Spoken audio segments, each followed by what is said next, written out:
brought to you by Nova शुद्ध घी। जब जब खाए दिल खुश हो जाए, सदियों का नोवा शुद्ध देसी घी, सपना स्वस्थ भारत का। I love घी। नीतीश कुमार ने 2005 के बाद जिस तरह से अपराध पर नकेल कसी, फास्ट ट्रैक कोर्ट बनाए, पुलिस को खुली छूट दी और गृह मंत्रालय को खुद संभालकर हर बड़े केस में सीधे दखल दिया, उसने लोगों के मन में भरोसा बिठा दिया कि अगर कोई नेता कानून व्यवस्था संभाल सकता है तो वो है नीतीश कुमार। उनका सबसे बड़ा हथियार था भयमुक्त प्रशासन, चाहे कोई अपराधी कितना भी बड़ा हो, राजनीतिक रूप से जुड़ा हो या दबदबा रखता हो। नीतीश के दौर में पुलिस कार्रवाई पर किसी तरह का पर्दा नहीं डाला जाता। अब सम्राट चौधरी उसी महकमे के मुखिया हैं। उनके सामने सीधी चुनौती है कि वो इस मानक को कैसे बनाए रखेंगे। सम्राट चौधरी का राजनीतिक व्यक्तित्व आक्रामक है। उनका स्टाइल सीधा सपाट और दो टूक माना जाता है। गृह मंत्रालय संभालते हुए उन्हें एक संतुलन कायम करना होगा, जिसमें लॉ एंड ऑर्डर को कायम रखते हुए लोगों का भरोसा अर्जित करना शामिल है। क्योंकि जब भी बिहार में कोई बड़ा अपराध होगा, जनता का पहला सवाल होगा कि अगर नीतीश होते तो ये नहीं होता।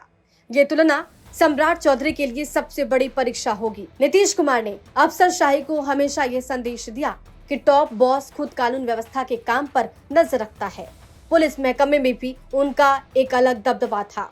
अब वहीं अफसरशाही अचानक नए बॉस के अधीन है। सम्राट के लिए चुनौती ये होगी कि वो पुलिस को राजनीतिक दबाव से बचा पाए। सम्राट चौधरी न सिर्फ गृह मंत्री हैं, बल्कि बीजेपी के बड़े चेहरे भी। भाजपा नेतृत्व ने उन्हें बिहार चुनाव में बम्पर जीत के लिए जिस तरह से प्रमोट किया, वो पार्टी के कई रणनीतिक फैसलों का परिणाम है। सम्राट चौधरी जिस कुशवाहा कोयरी जाति से आते हैं, उसकी एक बड़ी आबादी यूपी में भी रहती है। ऐसे में सम्राट चौधरी यदि गृह मंत्री के रूप में प्रभाव छोड़ते हैं तो ये दीगर राज्यों में पार्टी के प्रचार में काम आएगा। नीतीश कुमार के समय में ये फायदा था कि वो खुद सत्ता के केंद्र में थे, पर सम्राट को गृह मंत्री की भूमिका के साथ साथ एनडीए के भीतर रिश्तों का संतुलन भी साधना होगा। जब नीतीश कुमार ने जंगल राज के खिलाफ लड़ाई शुरू की, तब सोशल मीडिया पर दबाव नहीं था। 2005 के दौर का मीडिया भी अलग था। उनकी अपनी पकड़ कायम करने के लिए पूरी मोहलत मिली। आज हर घटना, हर लाठीचार्ज, हर अपराध, हर गिरफ्तारी तुरंत वायरल हो जाती है।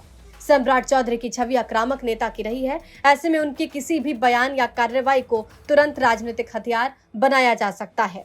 सम्राट चौधरी अगर इन चुनौतियों को पार करने में सफल होते हैं तो वो एक सच्चे मायने में नीतीश की छाया से निकलकर बिहार की राजनीति में अपनी स्वतंत्र पहचान बना पाएंगे। वरना सुशासन बाबू की तुलना उनके कार्यकाल की सबसे बड़ी परीक्षा बनी रहेगी।